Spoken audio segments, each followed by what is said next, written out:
Gillian Keegan. Thank you, Mr Deputy Speaker, and may I congratulate you on your re-election to the chair. And it is a pleasure to follow the honourable member for Coventry South. Well done. Actually, something else about Coventry South. It was also the home to my great-grandmother, or Gran in Coventry, as we used to call her.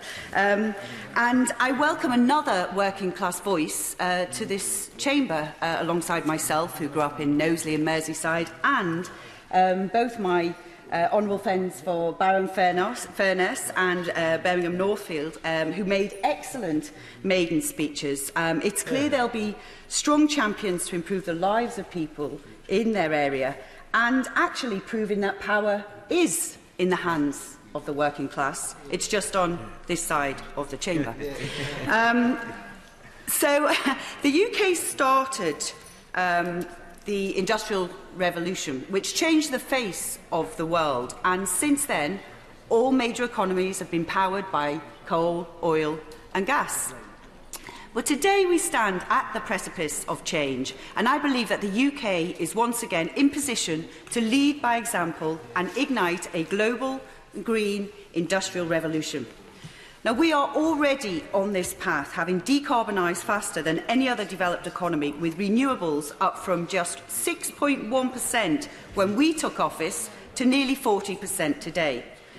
To put that into perspective, in 2010, 75% of our electricity came from coal, but last year it was just 2%. And this is a remarkable feat, and I want to pay tribute to colleagues across the House who have championed this change.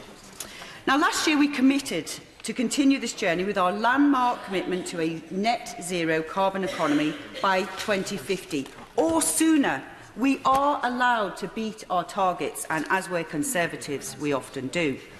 Wind power has played a significant role in our success thus far, and we are now the world's biggest producer of power from offshore wind. And last year it contributed a fifth of our electricity generation, overtaking nuclear for the first time in our history. This is progress, and I fully support the Government's commitment to increase our output to 40 gigawatts by 2030. And I fully anticipate that this will become a reality, given the cost of wind energy has fallen year on year through contracts for difference. However, we need a diverse energy mix to ensure our long-term energy security, and I am concerned by reports of the wake effect, a process where turbines block one another, and similarly blockage, where the physical wind farm slows the wind down as it approaches. This, combined with the irregularity of the wind, means the UK needs diversity in its energy output. And solar, of course, has a huge part to play. And I'm very proud that 99% of all existing solar panels have been installed since 2010. Locally, West Sussex County Council are leading the way with a range of projects, such as the development of 2 solar farms in my constituency at Tangmere and West Hampnett. The latter has been built on a former landfill site and was the first such public farm to be built without any central subsidy. And I hope that government colleagues will in future look to those sites that are not appropriate for alternative development and look to replicate this example. The Council also run a solar schools programme, and now 80 schools across the county collectively produce the same energy as the West Hampnett solar farm, saving on average £2,000 per school on bills. Altogether, their renewable programme brings in a revenue stream that exceeds £1 million per year. Government and business have driven these changes that have transformed our energy market, and I believe we do need to do more to develop and invest in emerging technologies, particularly at sea, and as an island nation, we are well placed to lead the way. And I was particularly interested in the suggestions that my honourable friend for Barrow-in-Furness made in investments in tidal technologies which can transform Barrow-in-Furness.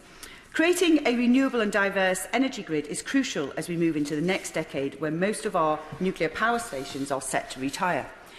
Beyond this, the Government is rightly tackling emissions from cars and looking to phase out the internal combustion engine from our lives by 2040. And to do so, electric vehicles are set to replace them, and that will only obviously increase demand on the grid. And recently, Chichester District Council installed 8 new charging sites across the district, thanks to a £58,000 grant from the Office for Low Emission Vehicles. And our council is not alone. Nationally, we have made progress with more charging locations than petrol stations now in the UK today. But despite this, there's still over 100 local authorities with fewer than 10 public charging devices per 1,000 people. And therefore, I welcome the £400 million investment in the charging infrastructure fund and the consultation on requiring charging points to be built into all new homes with a parking space. Getting this right is not only a necessary piece of our net zero puzzle, but it will also improve air quality. And of course, we may go faster, as the Transport Secretary has already announced that he may, he'll look to move the petrol and diesel phase-out date forward from 2050 to 2035. So where we can, we will improve our targets. Infrastructure is only part of the problem. More needs to be done to incentivise people to get an electric vehicle in the first place.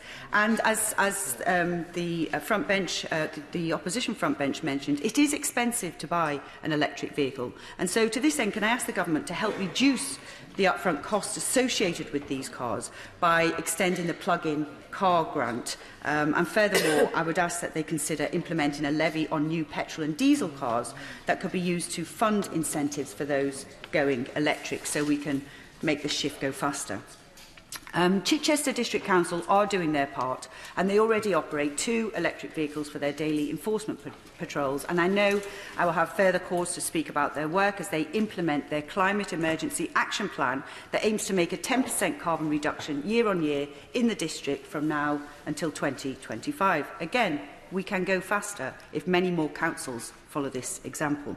And I'm sure they will also consider steps that we can take and we need to take to make existing and new homes more energy efficient as we move towards net zero carbon housing, which is going to be vitally important as we go forward. This government has proven that we can both grow our economy and tackle climate change, and I believe the real winners in this industrial revolution will be those who take the lead early on, as we are doing. We have already created 400,000 green jobs, and I know more will follow. The new climate economy has forecasted that globally, bold action on climate change could deliver £20 trillion in economic benefits over this decade. So there is even a business case at this point. Later this year, we will welcome the world to talk about climate action for COP26 here in Glasgow, and I want our message to be simple. We in the UK are taking a lead, and so can you. Thank you very much.